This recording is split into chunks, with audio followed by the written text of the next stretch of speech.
Good morning, everybody, and here we are back again with Physics IGCSE, and by this time you should have worked through the whole of chapter 4 and all the examples there. In order to make sure that you understand the examples and that you can do the exercises, we are going to work through two of the end of chapter exercises, question 8 and question 9. But before we start, we're going to explain, just revise a few important concepts. Okay? The first concept is center of mass. Center of mass. Okay? The center of mass, most of the time here we will be working with uniform objects or symmetrical objects. So something which is easy to determine what is the middle of the object. These are all objects where the center of mass acts down the middle. Okay? It is usually somewhere in the middle here, and it acts through the middle of the object, because the object is symmetrical. One side is exactly the same as the other side. Okay, that is the center of mass.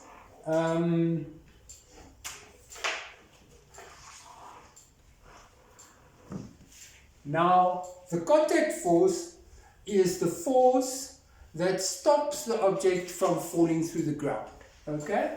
If you are standing on the ground here, you are standing on the ground, okay? You have a mass of, say, 100 newtons. Okay, that's very light for somebody, that's a very small child. Standing there, mass of 100 newtons. If there was not a force pushing upwards, this child will fall through the ground or through whatever they're standing on. Quite possible if they're standing on a very light branch. So this is called the contact force. Okay? And if these are in equilibrium or balance, the contact force and the force of the weight of the object or the person is exactly equal. You can't do any calculations if you don't have balance. So, at this stage.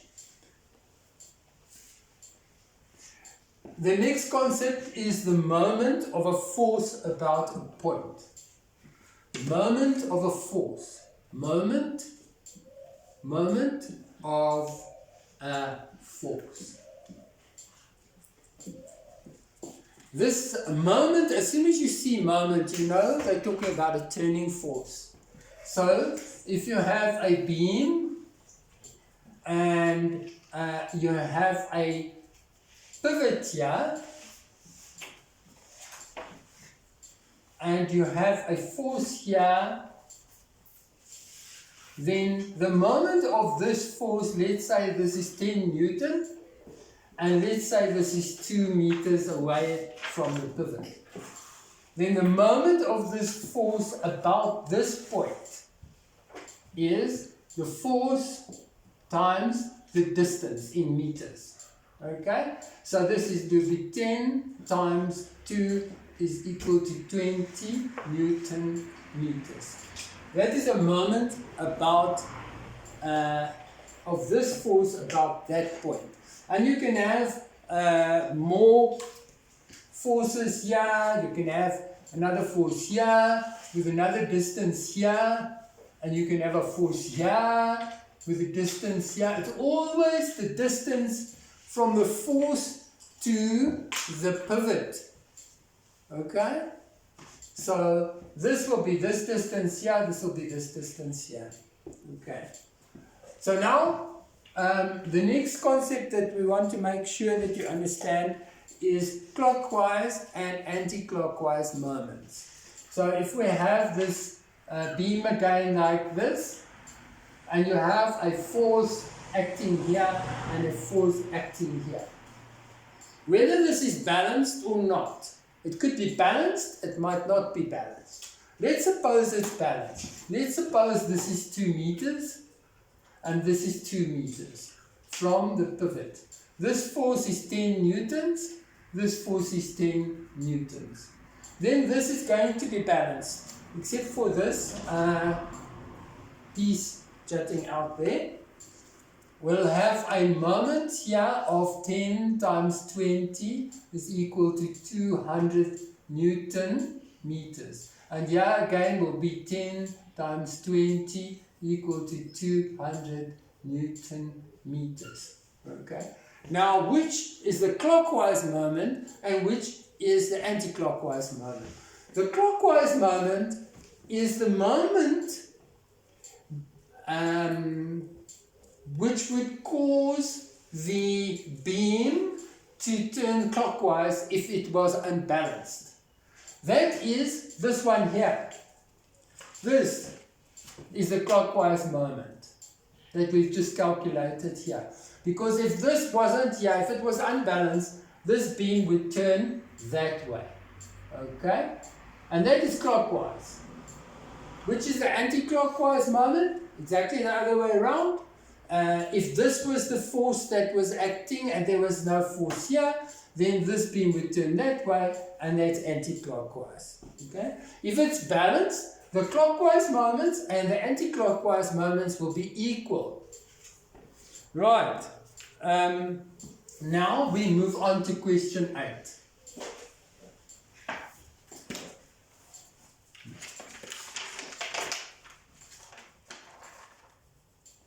Question 8 on page 61.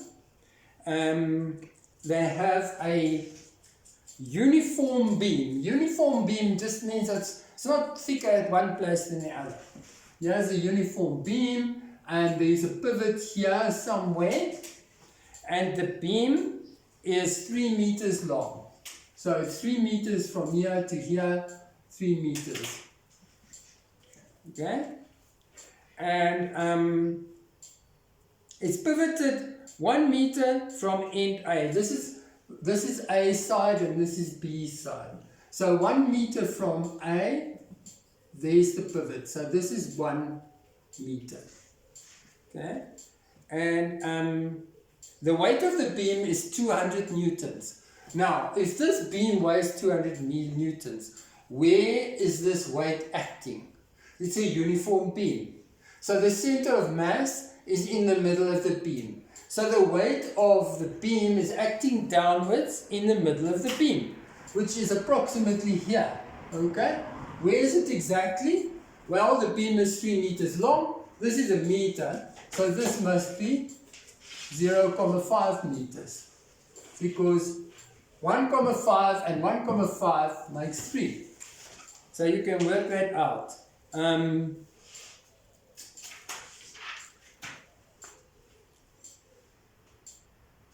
Okay, where's the contact force of the beam? The contact force of the beam is acting upwards over here. This is the contact force that's preventing the beam from falling through the ground. That's the contact force.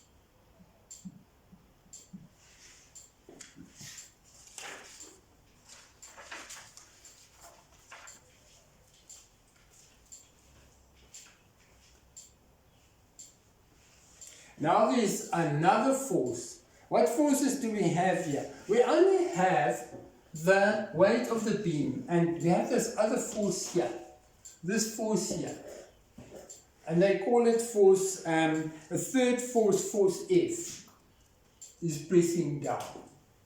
Now we've got to work out, they say, what is the value of F needed to balance the beam? Okay, so now the beam is balanced. But what is this force here? Okay, well, we've got this force. This was the weight of the beam. What was the weight of the beam?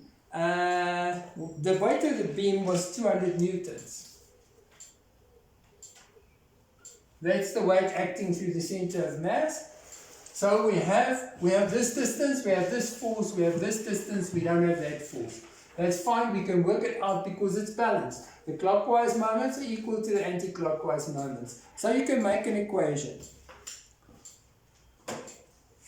we can say that the clockwise, these are the anti-clockwise moments on this side of the beam, because if they press down it goes that way, and these are the clockwise moments. So it doesn't matter which way around you write it, but you've got to have an equation. Here's our equal sign. This force times the distance from the pivot is 1 meter is equal to this force, 200 newtons, times the distance from the pivot is 0,5. And there's our equation. So now we can calculate this force. We divide both sides by 1. Okay?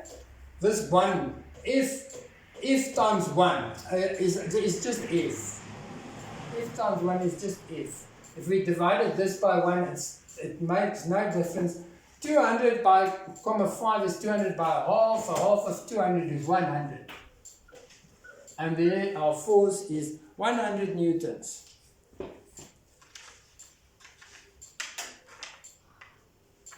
What is the value of the contact force acting on the beam? Well, now we've got two things that have to be balanced for something to be completely balanced. The clockwise and anti-clockwise moments must be equal, and the upward forces and the downward forces must be equal. So, what's the total of the downward forces? We've just calculated this force to be 100 newtons. 100 newtons. So the downward forces, if we down is the same as upward. So downward is 100 plus this one, which is 200, must be the same as the upward force. Here's the upward force. The only force acting upward is the contact force. So it's because this beam is balanced, it's got to be 300. Therefore, the force that the pivot exerts on the beam is 300 newtons. Okay, that was question 8. Now we move on to question 9.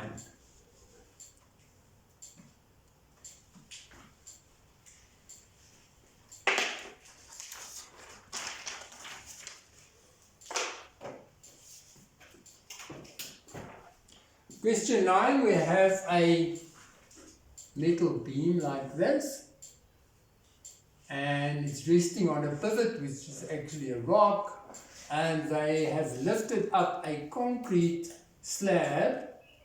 Okay, let's make this concrete slab black. They've lifted up their concrete slab. Let's presume this and this should actually be on the same level, but they've lifted it up like that, and now they're holding it. So if they're holding it and it's not moving, it means it's balanced. Now they want to know the moment 9a, the moment of a force about a point is what? It's the force multiplied by the distance of the force from the pivot. Okay? That's what we just discussed there. Then let's fill in our distances here. This distance is 0,2 meters of the end of the beam to the pivot, which is the rock. The whole length is 1,4 meters. 1,4 meters. Length of the beam. And here is a force of 40 newtons.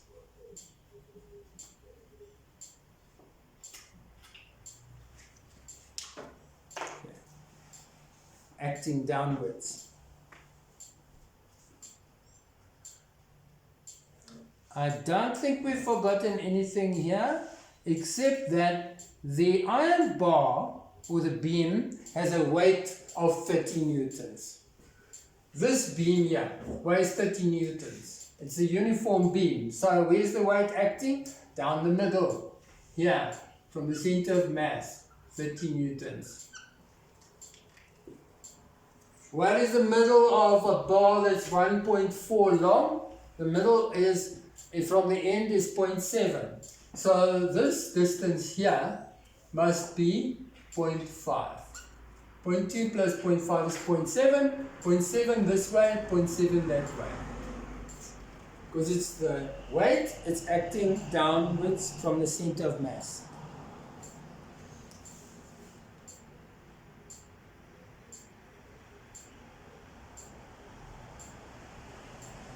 Now they want the total clockwise moment. Clockwise moment means these forces acting on that side of the beam, because if they act, the beam's going to turn clockwise. The total clockwise moment, how long is this? This is 0.7. It's half the length of the beam. So the total clockwise moment is this 30 newtons, multiplied by the distance is 0.5, plus 40 newtons, multiplied by this distance is 1.2. Okay? And if you work that out, it is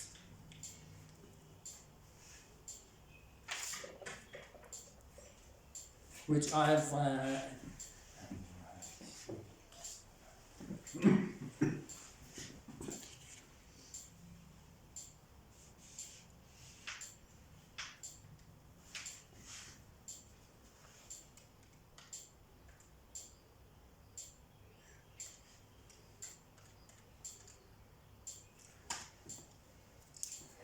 63 Newton meters. Okay, remember this, you have to write it up here. The clockwise moment is 63 Newton meters. We're going to use it in the next calculation because we're going to make an equation again. Now, what is the downward force that the slab exerts on the bar?